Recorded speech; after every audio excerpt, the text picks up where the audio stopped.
一起穿梭华丽的森林。我相信会有许多偶遇的惊喜，带我去，带我去，带我去。谢谢你带我进入奇妙的陷阱，看见它我脚，那一件事哪里去？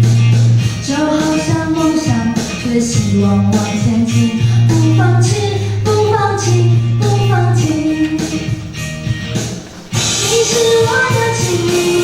告诉我那话语，消除会的人情，找到没止境。你是我的经历，就像跟着你，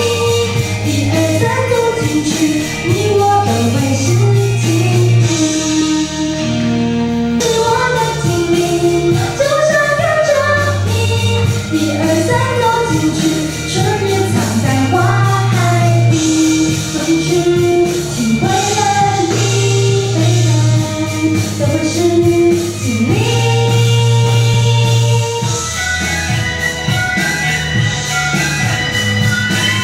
啦啦啦啦啦啦啦啦啦，赎回我的生命，它传出了道理，叫它平凡下去，后代生勇气，赎回我的美丽，到处有热情，一二三走进去，你我都会是经历，走进去，体会了你背叛。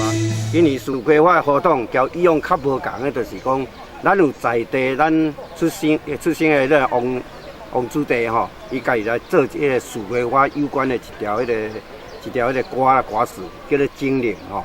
这个精灵的这个歌词的意义，代表咱树规划这个韧性、爱及美丽，啊，代表咱客家人的认真打拼啦吼。另外，我嘛有去配合咱南荣科技大学啦吼，来做这个环保艺术。这个装置啊，以保特瓶资源回收来做这个装置哦。现场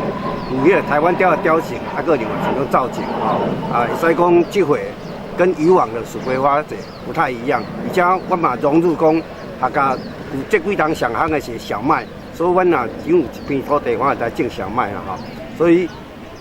今仔日布置咱树葵、小麦，还有咱台湾协会嘛，甲阮合作这个办理这台湾雕的风味大餐，